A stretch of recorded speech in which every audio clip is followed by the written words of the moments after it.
Lebih ke tradisional karena ke modern ini kan satu faktur pajak. Kalau saya nggak semuanya saya masukin pure pajak, saya masih combine. Ya, ada yang homemade juga saya jual gitu kan, nggak ada pajaknya. Jadi saya global kalau pajak. Nah itu suppliernya itu selain pabrik-pabrik besar juga termasuk UMKM, termasuk UMKM. Termasuk ibu-ibu rumah tangga yang mungkin pempek di Projen. Iya. Ya, itu. Oh itu termasuk diterima. Oh bagus banget ya. Oke. Nah kalau dilihat prosentasenya untuk yang UMKM dan yang ibu-ibu ini, berapa persen dari supply dari perusahaan-perusahaan besar? Apakah ada setengahnya? 20% untuk yang UMKM ini. UMKM ini justru untungnya sebenarnya lebih oke. Iya, udah otomatis ya. Karena kalau pabrik kan udah banyak diatur, strukturnya ya. Udah diatur, margin kita udah diatur. Kalau UMKM ini kan kita ibu rumah tangga, jadi kita bahannya sekian, jualnya sekian, oke deh nggak apa-apa deh sekian gitu ya. Tapi apa sih dalam hal menjualnya itu balance nggak? Maksudnya permintaannya misalnya enggak, saya mau yang pabrikan aja, nggak mau yang ada marketnya masing-masing. Ada marketnya masing-masing. Mencari itu bagaimana mencari market itu? Atau datang sendiri juga? Awalnya sih buka toko online dulu saya di rumah online. Habis itu dapat pinjaman Shopee, ya saya buka toko. Toko fisik? Toko fisik. Habis itu mau perpanjang, udah 2 tahun dagang, mau perpanjang nggak dikasih. Aneh kan? Akhirnya saya ini memperpanjang di mana? Memperpanjang kontrak toko pertama. Karena waktu itu rame. Akhirnya saya nggak punya uang, minjem ke bos, beli tempat. Jadi sekarang punya sendiri lah. Punya sendiri. Itu ya resiko kalau kita ngontrak-kontrak ya, deg-degan ya. Jadi saya anggap saya ini hoki. Ketika saya mulai nggak pakai uang, sampai sekarang saya bisa membalikkan. Yang tadinya kan kita kalau pedagang ataupun distributor mau ke pabrik tuh urusannya cash, Bu. Ya kan, ataupun CBD ataupun deposit. Betul. Kalau pabrik, tapi enggak, saya bisa ubah mereka yang investasi ke saya. Ya karena mungkin penjualan distribusinya itu besar daripada yang lain. Ya mungkin maybe untuk wilayah itu saya yang gede. Yang paling besar kan.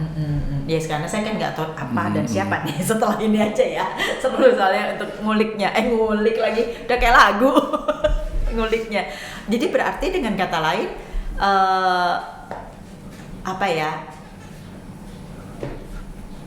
Yang awalnya di musik terus masuk ke bisnis karena ini memang menghasilkan, ditinggalkan ini. Jadi musik ini sebenarnya sebagai satu passion atau hobi atau apa sih? Apa waktu awal? Saya nggak tahu awal pertama kali masuk sekolah musik ngapain?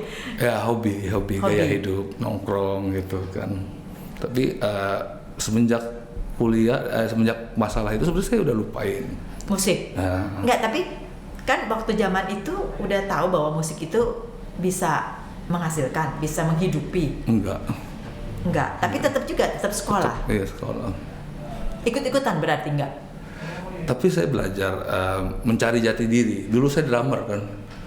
Jadi sebelum musik drummer? Drummer dulu. Saya harapan saya ketika kuliah bisa dapat band ataupun di hire gini gitu. Ternyata di kuliahnya juga itu tadi minim saluran. Mau bikin band aja nggak ada bandnya gitu kan. Nggak ada gimana cara main musik. Akhirnya saya pindah banting setir ke audio production supaya saya bisa main musik walaupun sendiri. Audio production dalam apa nih? Musik. Pindah jurusan dari drummer ke produksi. Jadi bagaimana kita buat lagu, bagaimana kita memproduksi.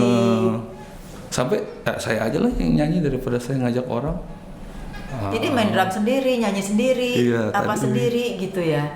Kayak jadi nggak garansi juga ya masuk sekolah musik itu bahwa kita benar-benar dibentuk agar siap di masyarakat. Enggak. Jauh. Edukasi kita tuh hanya ngasih teori gitu loh. Mungkin dia kasih tujuan tapi mereka nggak pastiin tujuannya nyampe kadang gitu. Tapi itu memang kalau sekolah kan memang begitu. Dikasih tujuan nyampe apa enggaknya itu kan jalannya terserah balik lagi kepada kita kan maksudnya gitu. Jadi ada, tapi pernah bikin karya enggak? Pernah recording atau apa? Nggak Pernah dulu pernah.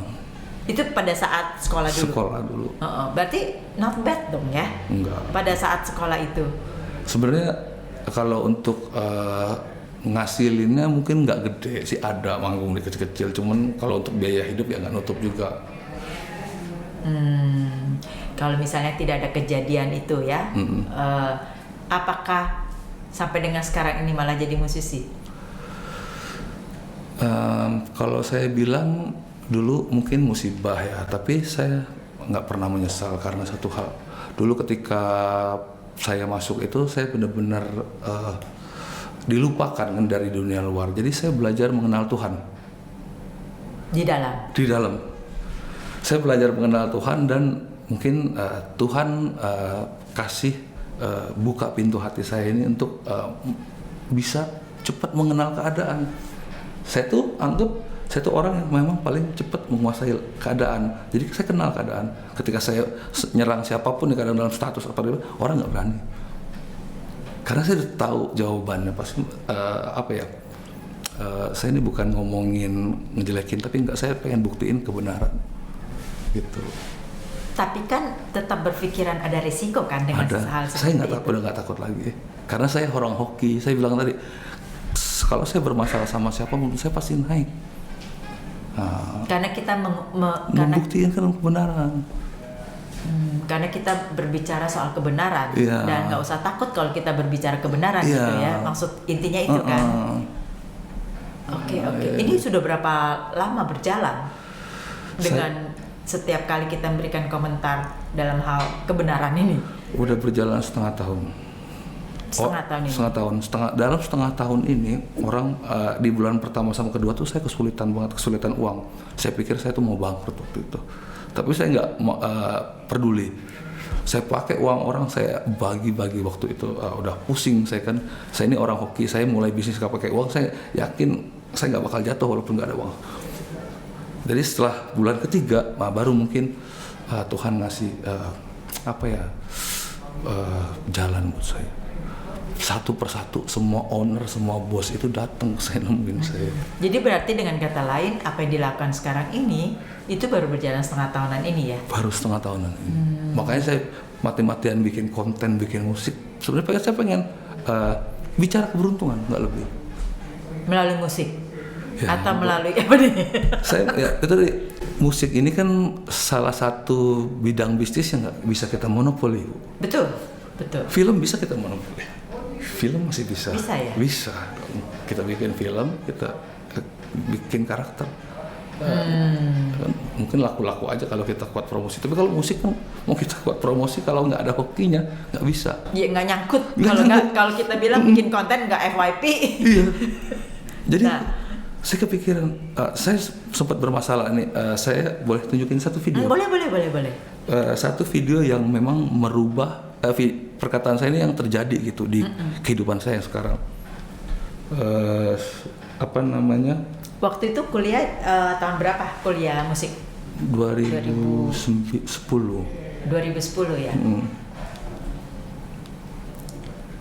2010 ya, 15 tahun yang lalu ya. Jadi awalnya video ini. Gambaran bahwa sudah banyaknya kebijakan perusahaan saya ubah. Jadi suatu saat kalau saya mau viral, saya nggak butuh TikTok.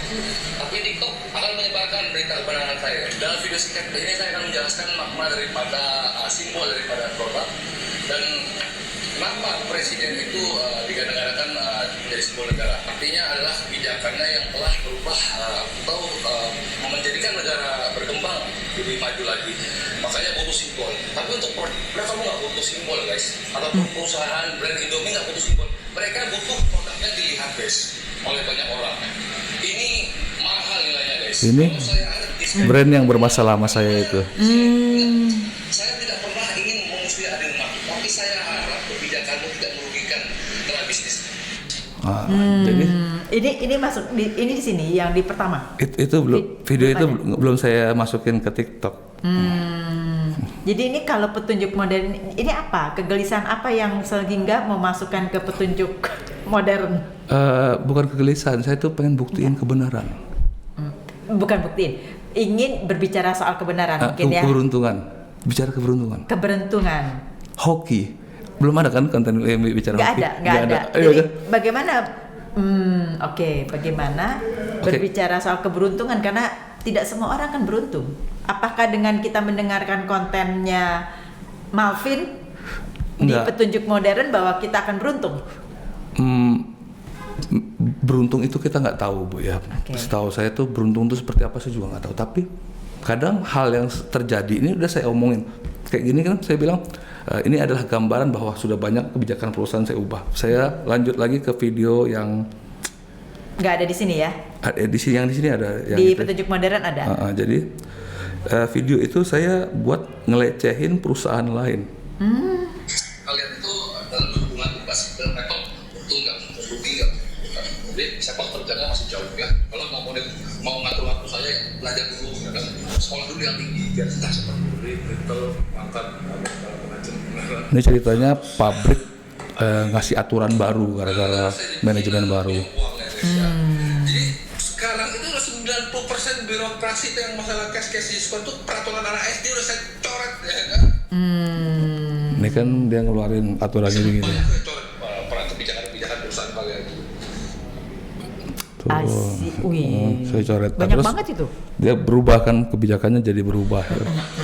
Nih. Karena penguasaan orang-orang kaya itu bisa monopoli ataupun nyetir bahkan dia berusaha. Berarti ini konten ini itu berbicara. Ini adalah gambaran bahwa sudah banyaknya kebijakan perusahaan saya. Ini tanggal Januari. Yang tadi itu videonya Agustus. Ya, nah intinya saya berarti gini bahwa Malvin membuat konten itu untuk sharing apa yang terjadi di kehidupannya Malvin biar orang tuh belajar dari situ atau mendapatkan inspirasi. Ya betul kan? Apa yang terjadi atau dibicarakan di TikToknya itu kan antara Malvin dan perusahaan atau pabrik yang berhubungan langsung dalam hal bisnis ya. Oke, jadi ini ingin membuktikan bahwa nggak usah takut kalau kita berbisnis tidak usah takut untuk memberitakan kebenaran kepada partner bisnis kita. Bisnis nggak mau iya. Maksudnya gitu kan. Jadi Oke, jadi dengan begitu bahwa kita pasti akan didengarkan karena kita mendapatkan kepercayaan lebih dari mereka. Orang yang bilang tadi kita kalau mau ke pabrik itu kudu cash, kudu deposit. Saya enggak. Mereka investasi. Cuman karena satu hal saya bisa ini market kalian gitu, bukan market saya. Ini tapi orang pasti mau tahu dong, ya itu kan cuma si Malvin doang yang bisa begitu. Tapi kok gue kagak bisa? Mereka bisa kalau mereka dengerin konten saya. Iya. Jadi saya pengen itu tadi bicara keberuntungan kan kadang ya hokinya saya ketika saya bermasalah tuh saya naik. Berarti kan saya ngomong bener, bukan ngomong dusta. Tapi kan tidak semua orang bisa seperti itu kan. Ya. Maksudnya ini Malvin, kamu beruntung. Dan dari 100 orang yang kita bicara cuman kamu yang beruntung. Nah, bagaimana keberuntungan ini menjadi satu hal yang menginspirasi orang lain supaya juga sama beruntung. Apa yang mesti kita berikan kepada mereka? Misalnya kayak saya lah, gitu. Saya harus kerja keras nih, terus-terusan untuk. Ada sih quotes-nya cara kan. Sebenarnya kan keberuntungan itu kita nggak bisa cari, dia yang datang nyari kita. Itu hukumnya. Betul, tapi kan ada usaha untuk mencapai bahwa si beruntung ini, si nama beruntung ini datang menghampiri kita kan? Iya. Ada quotes-nya sih. Jadi orang disayang. Jadi orang disayang. Jadi kita jadi orang disayang. Iya. Saya ke semua pabrik tuh yang saya anggap mitra bisnis tuh saya anggap disayang. Jodoh. Mereka tuh jodoh. Saya anggap mereka jodoh. Jadi ketika mereka anggap ini nih bisnis sistem, saya anggap mereka jodoh. Gimana pun caranya saya bikin mereka sayang sama saya. Oh ya, itu berarti kan ada kiat-kiatnya dong. Jadi ya kan, jadi bukannya keberuntung, ngerti nggak? Apa ya? Saya maksudnya bukan keberuntung. Jadi gini, kalau kita duduk di bawah pohon mangga, tiba-tiba buah mangganya jatuh, ya kan? Itu dibilang hoki betul. Iya betul. Ya tanpa kita ngapa-ngapain lagi ngobrol, ya gini ya, maafin ya, gini tiba-tiba jatuh, trut gitu kan? Tanpa kita sadari bahwa di atas itu ada pohon matang, ada buah matang yang sebenarnya ntar lagi jatuh gitu kan. Itu kan ya, tapi dalam hal bisnis itu tidak terjadi. Karena Iya dong. Itu udah terjadi di saya. How? Bagaimana?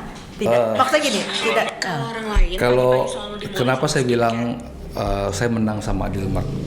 Kemenangan saya itu tadi ketika saya dihina, nggak punya uang, saya bisa membalikan keadaan walaupun nggak punya uang. Tapi kan dengan usaha kan? Ya usaha. Nggak cuma diam tidur Enggak, bobok di enggak, rumah kan? enggak. Dengan usahanya apa? Bahwa Kepercayaan. waktu saya sebagai karyawan, saya sudah dipercaya nih. Dan itu toko-toko yang di belakang saya itu lebih percaya dealing dengan Sama saya. seorang Malvin daripada ke dengan pabrik. itu kan. Nah, itu. Jadi Pengaruh pabrik udah mulai saya ubah. Banyak toko-toko tuh saya ajarin melawan pabrik. Dengan cara apa? Itu tadi bisnis itu jodoh. Tapi nggak semua orang bisa gitu. Ya kan? Hanya kan ini masalah owner yang percaya atau enggak. Kalau kalian karyawan hanya cari aman, ya kan? Cari muka. Tapi kalau owner maunya apa yang saya omongin. Karena saya jodoh itu ketika saya bisnis, saya jual produk mereka, saya nggak lihat untung. Di situ menangnya saya bela-belain, saya titip, nggak laku udah pulangin ke saya. kalau saya argumentasi nggak boleh ya. Iya, boleh. Tapi Kalau saya bilang itu bukan jodoh. iya. Itu bukan jodoh. Karena kalau jodoh, ya kita ketemu nih. Ini sama juga seperti kita mendapatkan pacar. Ya, pacar menjadi, ya kan bisnis itu kan sebenarnya kan seperti suami istri, Iya. partner. Ya dong. Bagaimana kita memutuskan menjadi istri atau menjadi suami, itu kan ada sesuatu yang kita yang harus kita jalani, yang harus kita lakukan, gitu kan. Nah, apakah itu jodoh atau tidak? Itu kan pasti ada waktu ruang yang kita saling beradaptasi. Nah, ini dia. Apa ini? Inilah yang saya bilang kiat. Kiatnya apa nih yang supaya ini betul-betul jadi jodoh, gitu kan? Gitu tadi nggak usah gampang. Ketika kita lihat dari cara mereka ngasih, itu tadi kalau mereka baik ya karena kita faktor bisnis itu apa? Karena kita ada ngambil barang itu namanya bisnis bukan kebaikan saya bilang. Jadi nggak semua dukungan mereka tuh saya terima, Bu. Jadi saya bisa dibilang anti sogok lah saya. Ya itu sih satu hal etika. Satu etika, kedua prinsipnya kita. Prinsip bahwa kita kan betul, kita nggak mau ngomong dusta kasarnya kan. Itu yang udah saya bangun. Oke, itulah yang berarti salah satu kiat bahwa satu dengan kejujuran kita mendapatkan satu kepercayaan penuh, gitu ya. Itu basic dasar mulai bisnis nggak pakai uang sampai sekarang. Oke. Ya itu dia. Saya pikir kita ngomong gini aja juga udah jodoh. Karena apa? Nggak mungkin. Tapi kenapa kita bisa bertemu? Karena ada orang ketiga, keempat, kelima yang mempertemukan kita. Apakah itu jodoh? Bukan. Belum. Ada prosesnya. Nah itu persis dengan bisnis kan. Nah bisnis juga sama kan. Kayak ibu bilang tadi suami istri Iya. yang mencari kecocokan. Jadi berarti proses kiat-kiat itulah yang maksudnya kita mau sharing di Malvin mau sharing di TikToknya Malvin kan. Karena kadang saya ngomong ke manajemen itu belum tentu yang owner mau. Oh iya benar. Ya tergantung begini. Percaya nggak deh dengan seorang Malvin? Makanya cara saya menembus birokrasi manajemen mereka saya harus terkenal. Karena sampai omongan saya sampai didengar owner. Itu tahap saya yakin omongan saya ini bukan untuk manajemen. Pada saat membicarakan itu mau ngomong itu ada sesuatu ya. Iya. Dan supaya didengarkan oleh ownernya itu bagaimana step-stepnya caranya? Saya kritik kerja mereka. Mengkritik kerja mereka. Dalam hal apa? Kinerja. Semua kinerja mereka tuh saya baca. Saya kan tahu sales ini bisa dibilang kerja susah enggak, kerja gampang juga enggak. Kita jaga hubungan, jaga komunikasi. Kita bisa jual apa aja kalau orang percaya sama kita. Ini jaga hubungan, jaga komunikasi sampai orang percaya sama kita. Jadi kita dimanapun mau jual apapun dicari. Mau jual apapun. Itu intinya. Benar ya? Benar. Oke, mau balik lagi ke musik nggak? Mau. Kenapa? Karena bisa bikin lagu nggak? Bisa, lagu saya banyak. Banyak ya lagunya. Udah di record? Baru satu. Baru satu record di sini lah. Oh iya. Itu Iya kan? produsernya. Bisa ya? Produsernya siapa? Dolph. Kemarin juga diajak beberapa studio kan buat tag vokal gini-gini karena dia kurang mendukung. Nah, boleh nanti di sini. Kurang mendukung apanya nih? Ya ruangannya. Fasilitasnya maksudnya. Iya. Oke. Tak pikir apanya. Boleh lah, ayo kita produksi lah, nggak apa-apa nanti kita ya nanti tanya si sang produser mau nggak gitu Iya, kan. iya. Nantinya seperti apa. Tapi seru juga sih. Maksudnya gini, ada saat yang saya pelajari ya, maafin. Kita nggak boleh putus asa. Iya. Apapun yang ada di kehidupan kita, up and down ya kan, terus apapun yang terjadi jangan membuat kita tuh berkecil hati. Iya. Karena Tuhan tuh masih selalu ada dan selalu proses yang diberikan dalam kehidupan kita, apapun itu positif negatif, itu menjadi satu proses di mana Tuhan mau memakai kita Iya. jauh lebih kuat, Iya. ya kan, mentraining kita jauh lebih dewasa, Iya. gitu, bener nggak sih? Bener. Gitu. Jadi itu sesuatu pelajaran yang saya, that's a good pengalaman yang bagus yang perlu kita dengarkan. Iya. Jadi jangan sampai kita bahwa udah kejadiannya seperti ini terus kemudian kita jadi negatif. Iya, Kan ada iya. juga yang ada kasus dan akhirnya masuk, keluarnya jadi tetap juga kriminal. Iya. Ya kan? Tetapi untuk Calvin ini kan sesuatu bahwa di dalam itu saya dikasih jeda untuk menemukan sang pencipta gitu loh, bahwa dia ternyata proses saya mesti begini loh. Once pas keluar malah jadi sukses. Itu enggak? Benar enggak sih?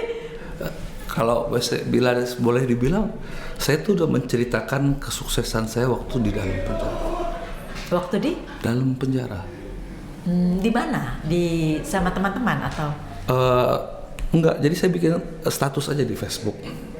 Oh, waktu masih di dalam 5 tahun itu.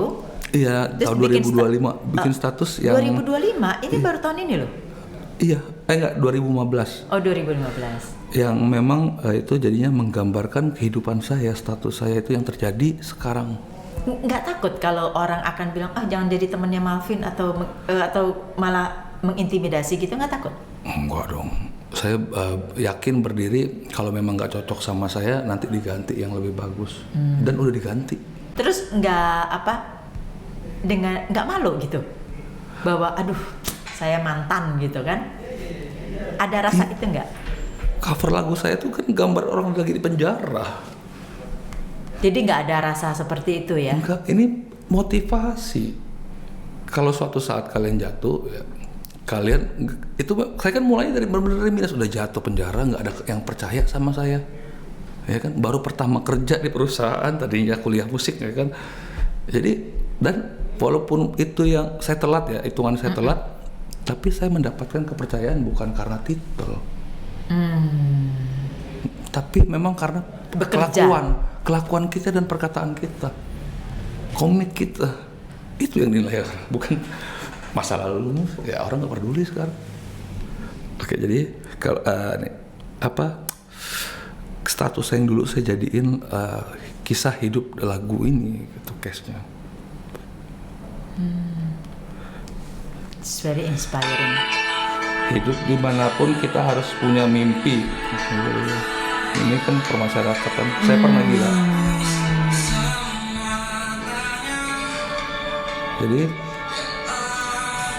ini kiat-kiat yang udah ada di dalam hati saya yang memang bikin saya berhasil sekarang.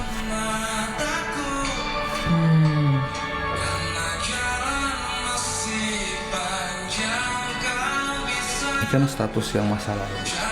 Ini di tahun 2016. Dan ini baru dibuat.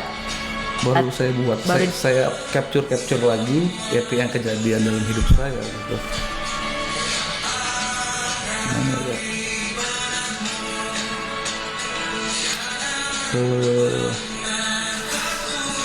Habis ini ya.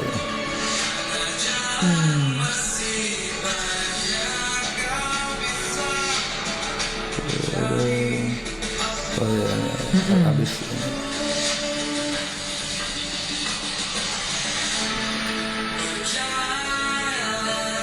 Ini nggak ada yang namanya keajaiban. Jadi kan ini nih yang memang menjadi hidup saya gitu sekarang. Nggak ada yang namanya Keajaiban. nggak ada yang namanya keajaiban di dunia. Yang terjadi di dunia ini hanya kebetulan. Kadang kebetulan bisa mempertemukan kita dengan yang namanya jodoh. Dan jangan pernah memetik buah yang belum matang. Mungkin aja suatu saat kita bakal ketemu buah yang sudah matang jatuh di depan kita tanpa harus kita petik. Bagus, itulah takdir.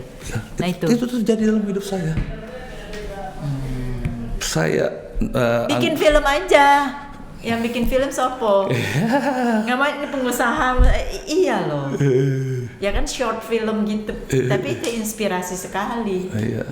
Orang sampai kemarin itu saya bikin kuis ya buat saya kan udah lama ngilang di Facebook. Tiba-tiba saya bikin kuis. Kalau saya jadi artis, pantasnya namanya apa gitu kan. Saya kasih kuis, saya kasih total hadiah 5 juta gitu kan. Saya kirim foto saya di penjara. Terus responnya bagus? Ya orang agak kaget juga kan. Lah kok kamu mau jadi artis menceritakan masa lalu. Ya mereka baru sadar ternyata si Dolph kemarin kan pas minta cover mau lagu yang kalau foto saya jelek gak apa-apa Dolph, gak apa-apa, saya kirim yang di penjara. Dia juga baru tahu. Enggak, aduh merinding saya bang kata dia. Tapi dia udah tahu, maksudnya tahu belakang-belakangnya udah tahu dia. Udah saya ceritain. Dan kenapa saya judul petunjuk modern ini sebenarnya jawaban doa.